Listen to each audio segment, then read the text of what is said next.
Imposing the Cult of Peace. That's the name of this session. And I've chose this particular name or this particular title because it is fairly provocative. And there's a reason. We're living in an age where universalism, as we talked about in our last session, is manifesting itself, in a sense, as a cult of peace. And it is amazing to see how many of us believe some of the tenets and ideas that fit this. Again, our website, especially for those who are just joining us via internet, is forcingchange.org. I'll tell you a little bit about it. It's a two-part site. It has a public site with free articles and a membership site with a monthly 12 to 25-page intelligence-style journal. Everything is heavily documented, footnoted. It is accessing first-source materials, and it is to give you an edge in understanding the trends of our time, the trends of our day, politically, economically, from the perspective of social, religious issues, and even down the road into areas such as military and strategic issues. So check it out. Take a little peek. I would really encourage you to go to the free article section. There's a good piece on labyrinths, because we touched on that during the last session. And this is something that you could certainly download and give out to your pastors and to your friends. The question of peace. Will man ever achieve peace with man? Well, some of you already answered the question. That's great. Here it is in a nutshell. No. Real simple. No.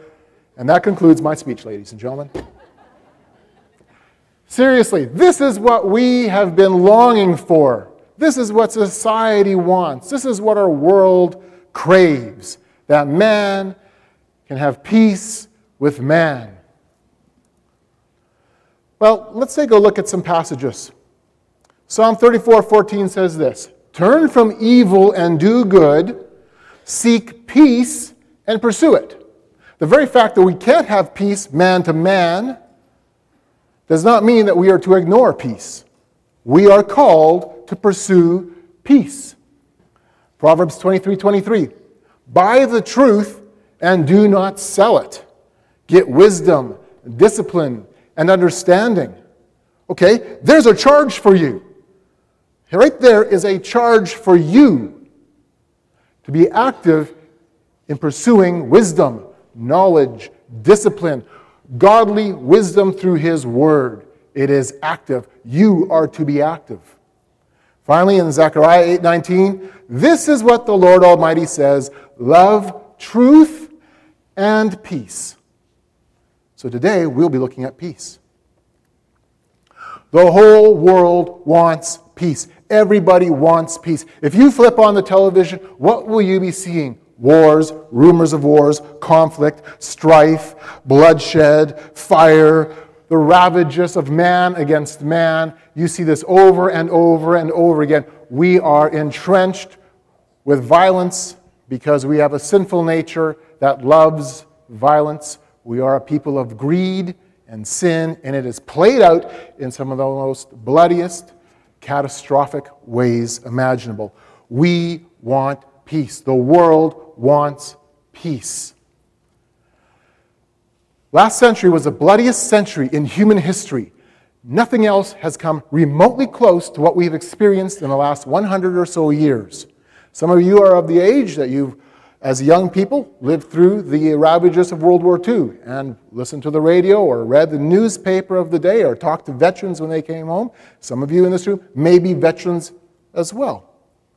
We have lived through a period of intense bloodshed. It has certainly been the bloodiest time period in our world's history. Richard Rubinstein, the author of The Cunning of History, asked a perplexing question. It's more like a rhetorical question or a statement.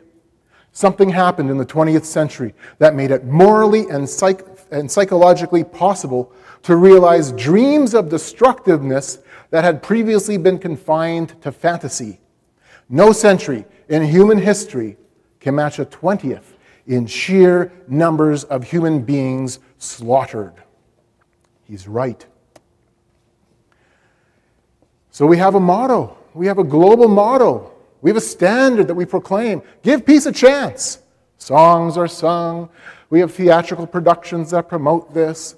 We hand out pamphlets and leaflets and little flowers and all kinds of silly little gadgets and gizmos. And because this is what we want. Give peace a chance. We want peace. The world wants peace. Who in the right mind can say they want to experience the bloodshed and carnage of war? Who? Really? We want peace. So there's sometimes we have recipes for peace. Here's a recipe for peace. Has anybody seen these, the Georgia Guidestones? There's a couple of hands up. If you have a chance to go to rural Georgia, to Elberton, Georgia, visit the Georgia Guidestones. It is a New Age monument for a New World civilization out in the middle of rural Georgia. Gary Kahn and myself took a trip there one time a number of years ago, and we spent probably 2-3 hours just taking pictures and looking at the place and climbing around on it. And it's an amazing location. It's an amazing spot. It's huge, 19 feet tall, made of granite, weighs 119 tons. 8 languages list the new 10 commandments for a peaceful world. There's over 4,000 letters sandblasted into these chunks of granite. It's a marvel of engineering in many respects. It is America's Stonehenge. In fact, there are New Age wedding ceremonies and pagan ceremonies and celebrations at this location because it's a new peace commandment. What are the 10 commandments? The new 10 commandments of the Georgia Guidestones. Keep some of this in mind, especially the first one.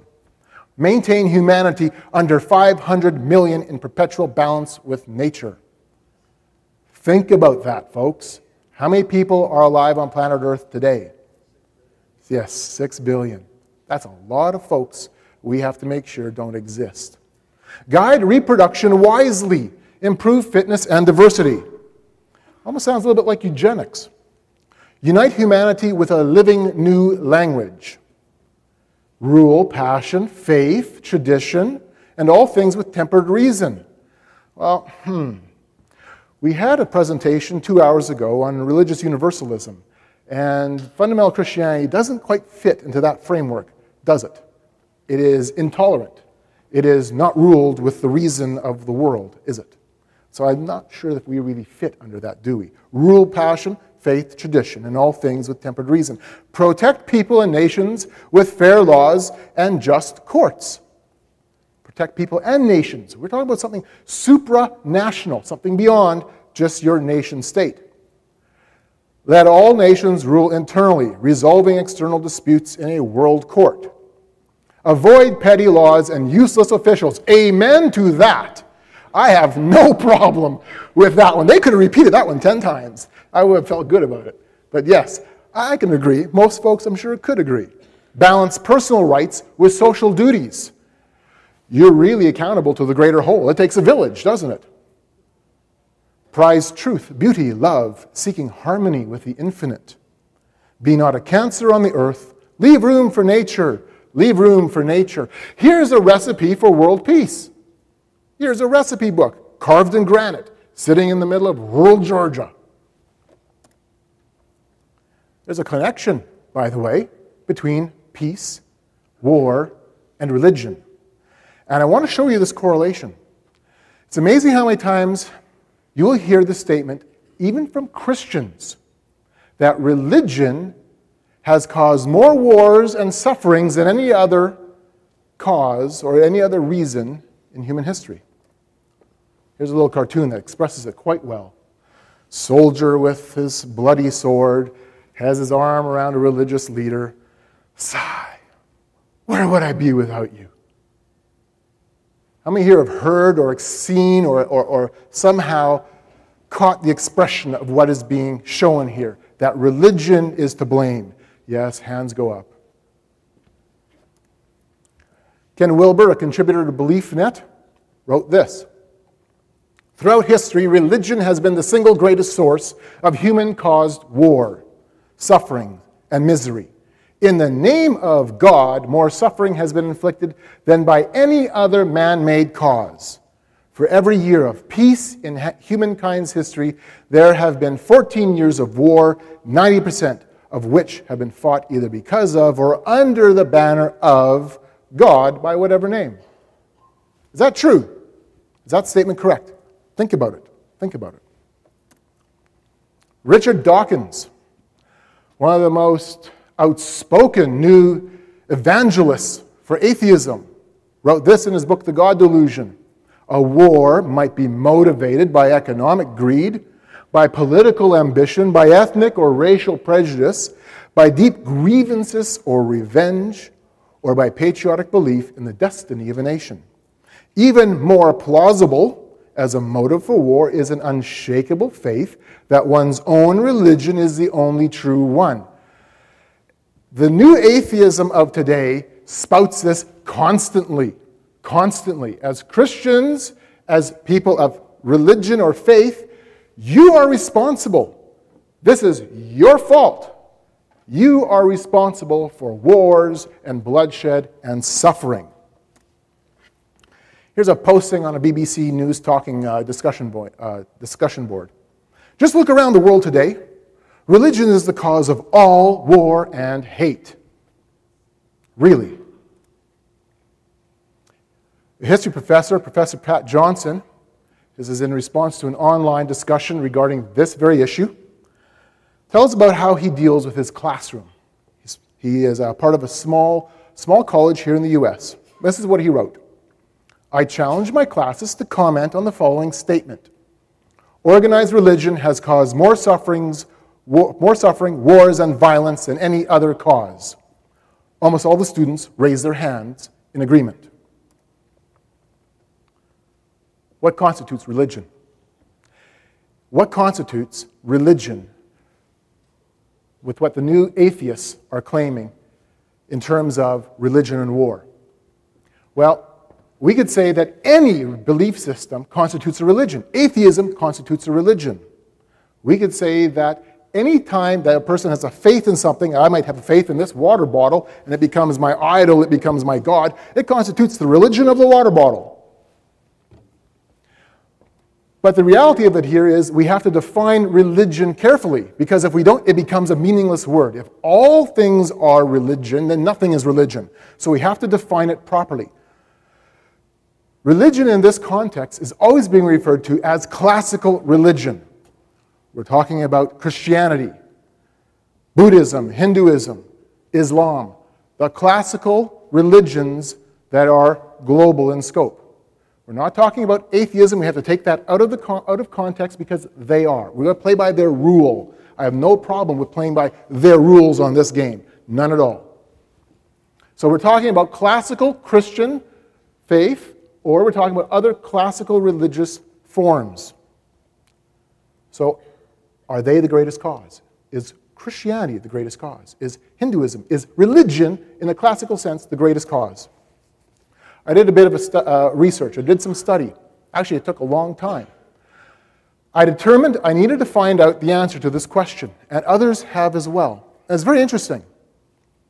I took a look at the last 100 years because that's the bloodiest, so that's the standard. There's nothing else that comes remotely close to that standard. Took a look to see which wars of 1.5 million or more were caused by what. Now, I chose 1.5 million because there's so many conflicts underneath that to list them all, we would be here probably till the end of April. But in terms of 1.5 million dead or more, these are most of the major wars that have occurred in the 20th century. The Congo Free State, the First World War, the Second World War, the Chinese Civil War, the Second Indochina War. I've listed down the dates, the numbers killed approximately, because some of it is hard to find the actual, very precise numbers, and the reasons for those conflicts. Was the First World War a religious war? Not, you're right, not by a long shot. And yet the First World War killed more people than all the religious wars in the past. The numbers were staggering. 6,000 men a day died for 1,500 days in World War I. A staggering number of men. All of these different major conflicts of 1.5 million or more were caused by reasons outside of religion. Balance of power, political expansionism. There is some in terms of the Second Sudanese War with Islam that's involved, but even that is peripheral in some respects to some of the other actions that are involved. This is not religion. So then I took a look at the major genocides, which is even more frightening. This puts war to shame completely. More people have died at the hands of their own government in the name of a peaceful government than war. You would be safer to live through World War II than you would have through Stalin's Russia. Here's the numbers. Feudal Russia, 1900 to 1917, 3 to 5 million. Political control. The Turkish purges. Lenin, Stalin, 25 to 45 million. The numbers are inconclusive because it was such a catastrophic time, such a catastrophic encounter. Hitler, 15 to 20 million, including the approximate 6 million Jews that were involved. Many more than just the Jews were slaughtered. Many, many people. Stalin. The list goes on and on. Chairman Mao and the Cultural Revolution, the Chinese Cultural Revolution, 45 to 80 million dead. This is wild, utterly wild. None of it is religiously motivated to any real measure. Pardon me, not to any real measure, to almost no measure. It's political control, expansionism, the list goes on, but it's not religious. So, the last 100 years, more blood has been spilled than any other century.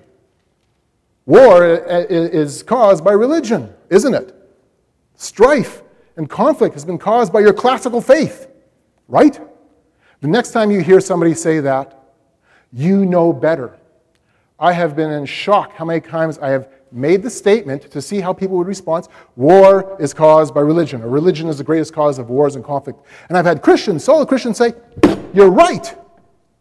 Hogwash. Hogwash.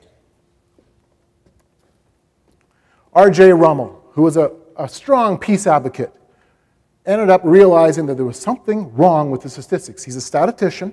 He's a professor. This is what he wrote in his book, Lethal Politics. For over 30 years as a political scientist and peace researcher, my research had focused on the causes and conditions of war, conflict, and peace. I believed that war as the greatest killer and that nuclear war would be a global holocaust. Now I have found that aside from war, the total killed by government was almost 4 times that of war. It was as if a nuclear war had already occurred. Whew! We actually have a 10 million plus club in terms of genocide. Hard to believe, but we do. What binds these mega murderers? Is it religion? What bound the communist regimes of Lenin, Stalin, and Khrushchev, and all the way up to Gorbachev? What bound it? What was common with Adolf Hitler, Himmler, and the entire National Socialist system? What about Chairman Mao and the Cultural Revolution? There's something that binds all of these. Remember, these are 10 million plus murderers. No religion in history has come close to producing the bodies that these folks have. Remember our professor, Pat Johnson, with his college class? Here he continues on. I then demand that they provide dead bodies as evidence. They usually mention the Crusades and 1 or 2 other religious wars that they might have heard of, but in none of their examples can they come up with 1 million deaths. I then ask them, who is the baddest of them all? Most guess Hitler. I tell them that he is rated number 3. Some then guess Stalin, and I inform them that most scholars place him at number 2 with 20 million killed. Almost no one gets number 1, who of course is Mao, who starts with an estimated 40 million. I then point out that the top 2 are communists, and Hitler was a radical proponent of social Darwinism. All these ideologies are based on atheistic systems. When the new atheists of today say, pointing at you, say, you are to blame, point back, say, get your facts straight, ladies and gentlemen. Get your facts straight. Social Darwinism is built on atheism. It was the pretext for much of the eugenics and the cleansing action that took place under Hitler and Himmler. State-sponsored atheism. We forget the Soviet Union. It's not that long ago. I remember as a teen, as a young adult, when the Berlin Wall finally fell. I was barely just married. And it fell, and wow, and it's only been a few years. At least it feels that way to me. And we've forgotten, haven't we? We have forgotten. Under state-sponsored atheism, the Soviet Union took its hammer and its sickle and cleansed its own population of millions, and yet they championed themselves as the model of the globe for peace and socialism. And I've been reading a fair amount. I actually read, unfortunately, a lot on Soviet issues because the model is there. The model is there for a world system. We say communism is dead. No, it's just changed some terminology. It's just really changed a mask. The leopard has changed the color. That's all. Nothing more. But it's about peace, isn't it? It's peace. Red China, peace.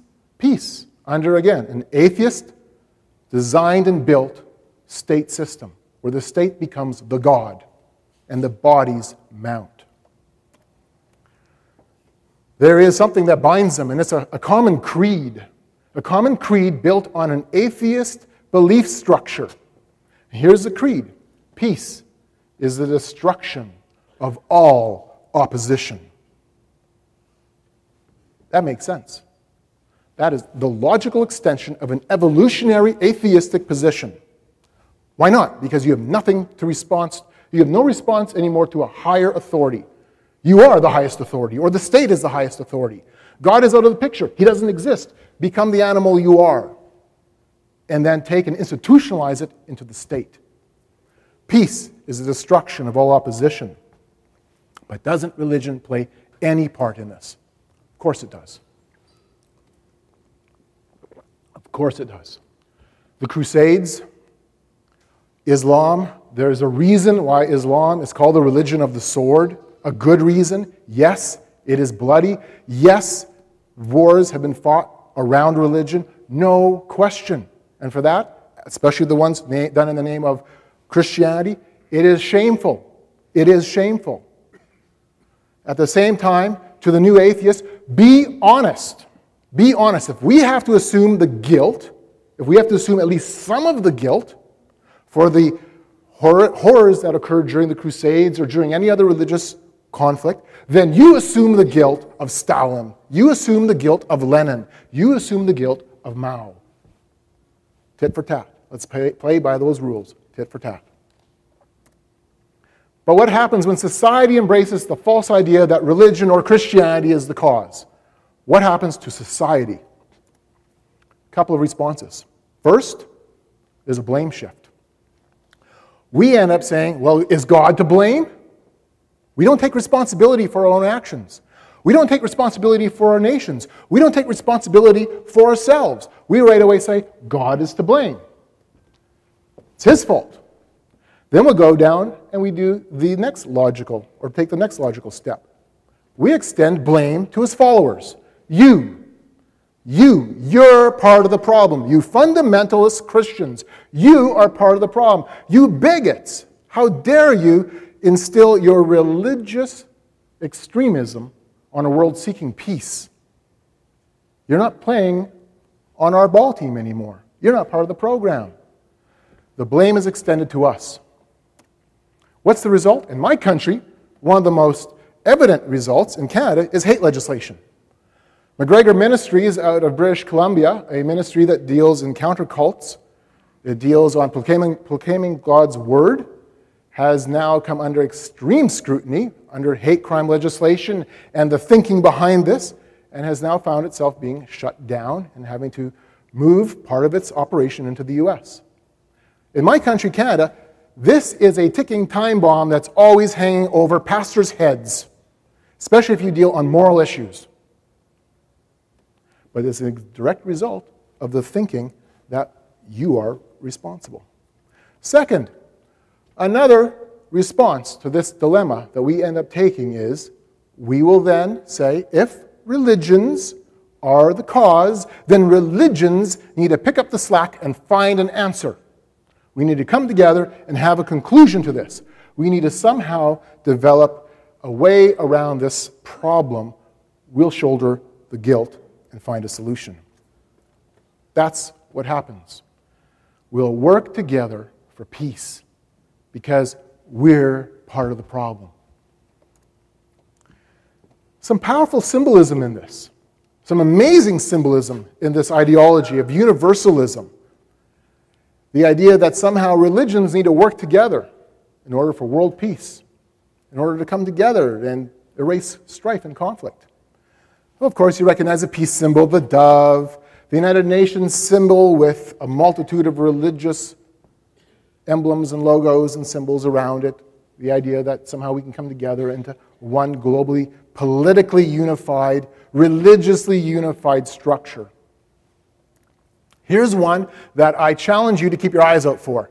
I've seen it on the road. I'm sure some of you have seen it already as well. Anybody here seen the top one, the bumper sticker, coexist? Oh, hands are going up. Watch for it. Coexist with the Islamic star and crescent, or pardon me, the crescent moon and star, with the Jewish symbol, with the yin-yang, with the cross for the T. Coexist. The bottom one is another example. Islam, Buddhism, science, Judaism, paganism, Wiccan, and a Christian symbol. Form the word coexist. We need to come together. We need to break away our divisions. We need to remove those things that separate us and come together for peace. Here's a few other examples of this, because you're going to see this more and more. Coexist, and then another one called peace. It gives you an idea of the symbolism. Here's another one. Welcome to one God, one goal. And you have various symbols that go with it. The person who put this together has an interesting explanation. Are you troubled by the unrest in our world today? I felt inspired to create something to share with others, a symbol of our unity to help bring people closer together. The illustration represents Christianity with a fish. You'll see that there on the bottom. Islam, Judaism, Buddhism, and Hinduism. And the slogan, one God, one goal, to symbolize that we all have our place in this world and that people of all faiths have the same goal, to live in peace and coexist with one another. What does one God, one goal mean?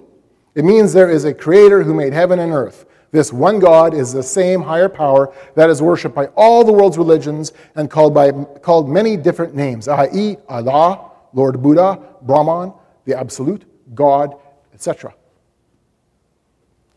This is what Oprah Winfrey has been proclaiming as well.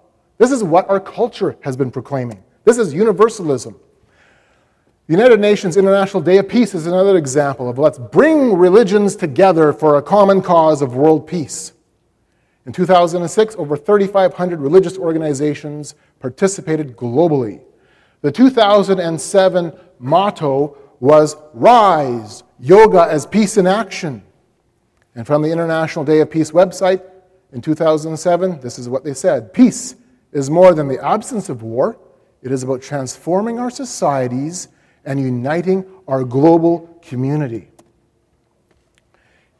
Here are some of the symbols of various religions who connected in to the United Nations International Day of Peace. Incidentally, around the world, every year when they have the International Day of Peace, which is in September, there is hundreds of thousands, if not multitudes of millions, who participate in religious exercises to come together and proclaim this peace on earth. The International Day of Peace Vigil is a grassroots effort to bring a spiritual dimension to the peace process. Here you have various symbols. There's one symbol right there. Quite interesting. It's a dove. It's a peace dove. It's a symbol of the Mennonite Central Committee. I want to highlight them because it's just an example of where things are going. Many other denominations can fit the bill. The Mennonite community is sliding rapidly into this camp. Or, actually isn't sliding, it is in the camp.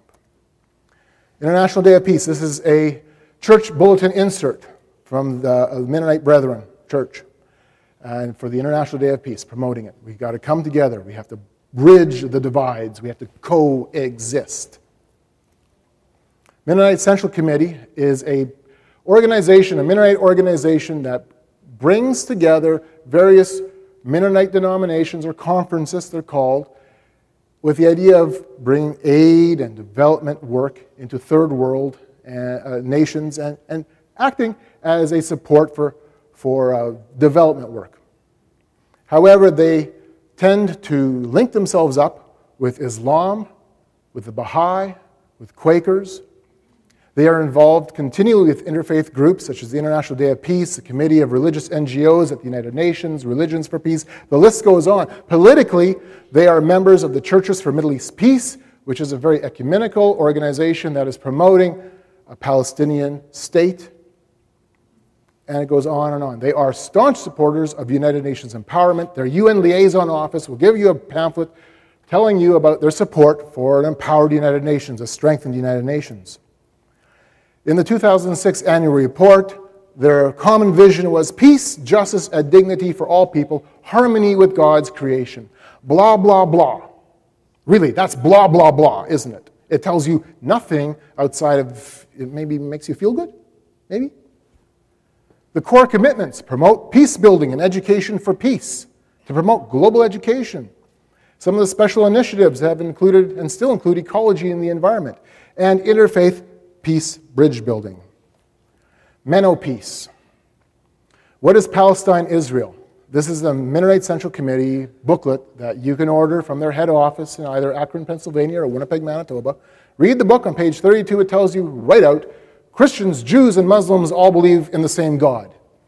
Christians, Muslims, and Jews call God by different names depending on their native languages, but all of these terms refer to the same God. Yes? No. No. So spring of 2007, the Mennonite Central Committee, working hand in hand, and they have been for years, with the Iranian-based Khomeini Education Research Institute, put together an interfaith conference in Southern Ontario, bringing together fundamentalist Muslims to work with the Mennonite community in building bridges for peace. It's a wonderful phrase you hear over and over again. Nobody in the Christian community stood up and said, stop. Nobody in the Mennonite community said, hold it.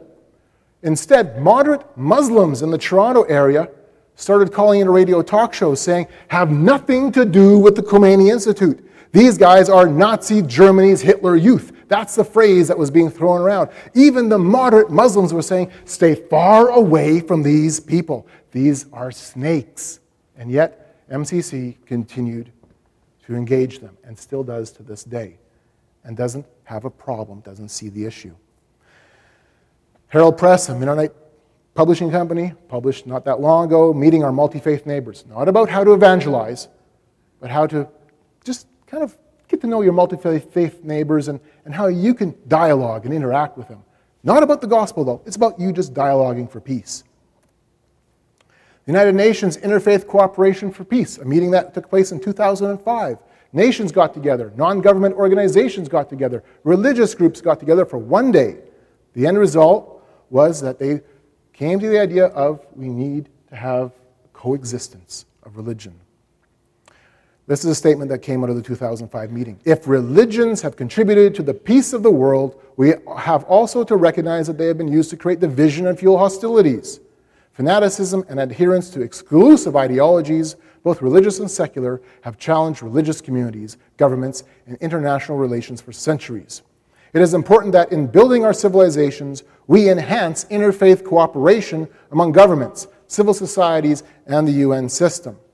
The quest for peace and justice and the need to overcome violence binds religions, governments, and the UN together. The Baha'i, when that particular meeting was done, came out and said, the key to interfaith harmony and cooperation is to focus on the essential oneness of all religions, coexist. 2006, this one-day event transformed itself a year later to forming the Tripartite Forum on Interfaith Cooperation and Peace, Cooperation for Peace. It's a special office now in the UN to develop world faith through coexistence. Some of the statements that came out of the 2006 first tripartite meeting. Religious leaders have an obligation to promote tolerance and even unity among religions. If the religious organizations of the world were to unite, they could initiate a new global response group on ready alert to step forward at the first appearance of contention, conflict, and misunderstanding. That's what we need. We need a bunch of religious leaders to form like a rapid reaction force. Just like, fast track themselves in another part of the world where there's conflict, and they'll solve it. Finally, the notion of partnership is absolutely integral if we are to ever find world peace. The Baha'i community is big on this, and they are heavily involved in the United Nations. When I was a delegate to the UN Millennium Forum, our chairperson for the entire event was a representative of the Baha'i faith. What are they promoting? Believe it or not, they have a religious agenda that calls for a single global political authority, a one world currency. They want to find this coexistence, merge the truths of all religions, and develop a global court of justice backed by an international system of police and military action. If you go to Haifa, there is a huge complex, a multi-million-dollar complex built by the Baha'i to develop the concept of faith and peace and a world system. What does a cult of peace look like? Well, obviously peace is the primary principle. That's what we shoot for. That's the goal. Truth doesn't matter. Let's go for peace. Exclusive religious claims are not tolerated. Sorry, you're too intolerant. You're not tolerated. All faiths have to be tolerated as part of a larger peace agenda, except if you don't follow the rules, except if you are too exclusive in your beliefs. And interfaith cooperation is the hallmark. That's the goal. Global peace becomes a calling card for political action. That's the cult of peace. The cult of peace has to sacrifice truth. It has to sacrifice truth for itself. Well, what are we to do? What are we to do? This is what we're seeing happen. We're seeing that religion is being used by the atheists. It's also being used by those of us in the religious community, by Christian leaders. It is being used by teachers as an excuse to say it's time to coexist and come together in a system where we can recognize the truths in all religion.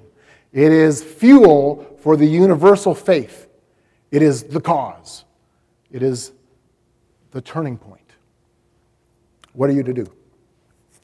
I have a friend who's a pastor. He wrote me a letter. He asked, I know scripturally, theologically, what to do, why we're not supposed to bind ourselves light to darkness, why we're not supposed to be unequally yoked. Can you give me a few other responses? Just some logical thoughts behind that. Okay? I said, I'll think about it. I'll get back to you. These are some of the responses. I know it's not cool to quote yourself, but I'm from the prairies, and we do things our own way. So I'm going to quote some of my responses that I had to my friend, who's a pastor, who was dealing with this subject because the denomination he was in had been approached by an Islamic group to join hands for peace. And his denomination, many of his leaders were saying, hooray, they're all about peace. Let's do it. And so this is some of the responses. The interfaith approach is rationally directionless. Basically, if all religions are the same, then none of them are. Let's be logical about this, ladies and gentlemen. It isn't real. So, non-Christians can also then logically reject Christianity. It's also meaningless. It has no validity. That's what happens when pastors all of a sudden say, yeah, let's join hands for religious peace. Here's a big, long quote I gave to him, but it gives the basic idea is that the interfaith position counters the Christian mission. We know this. We know this. But not only that, if we accept the interfaith position, if we say we're going to come together for peace, what are we doing? We are allowing a special status quo to occur. I won't come after you and witness to you. You don't come after me, witness to me. We're just going to stand our ground. We're not going to touch each other. We're not going to interact. We're certainly not going to tell each other about our religions. As a Christian, I'm not going to tell you about the saving message of Jesus Christ. As whatever you are, you don't tell me anything. We'll just kind of come together. We'll have a status quo, almost the same idea as a nuclear standoff. Nobody's going to press a button. What does this do for us? What does it do for us? So much for contending for the faith. It puts us in the easy seat. We can sit back and say, oh, I don't have to do anything now. So much for you in witnessing. You don't need to. What it does is it entrenches theological laziness. We no longer have to contend. There's nothing to contend for. Interfaith bridge building confuses the issue, especially for our young people and our older generation as well. Talk about confusing the issue. Talk about blurring the lines. I have ran into many young people and older people who are saying, I don't get it. I don't get it. I thought I was grounded in the faith. I don't get it. Why is my pastor holding hands with other religions in an interfaith council or an interfaith peace work? Creates spiritual confusion. It also creates schisms within your own congregation. And this is where my friend is going to have to deal with it within his own denomination.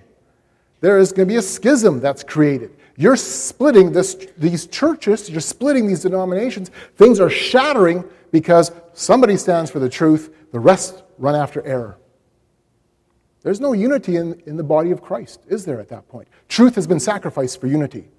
And if you don't toe the line, you're out. I've seen this happen. Those are just some of the logical responses to interfaithism. And as pastors, you really have to think, why am I being asked? Why am I being asked to join hands? I'm going to repeat what we just repeated in the beginning of our presentation. Turn from evil and do good. Seek peace and pursue it. Buy the truth. Do not sell it. Get wisdom, discipline, and understanding. This is what the Lord Almighty says. Love truth and peace. Truth doesn't get sacrificed for peace. Period. End of story. If you do, you have just thrown truth out the window. Ladies and gentlemen, we live in very interesting times. Very, very intriguing times. Times of opportunity. The opportunity for you is to be the salt and the light.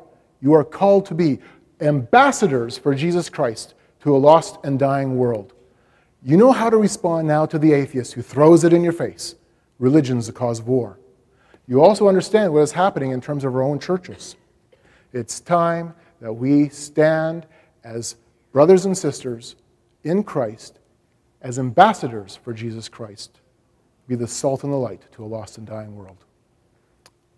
Thanks for listening, and if there's any questions or any comments, I'll be at the table in the back, and feel free to approach me. Thank you very much.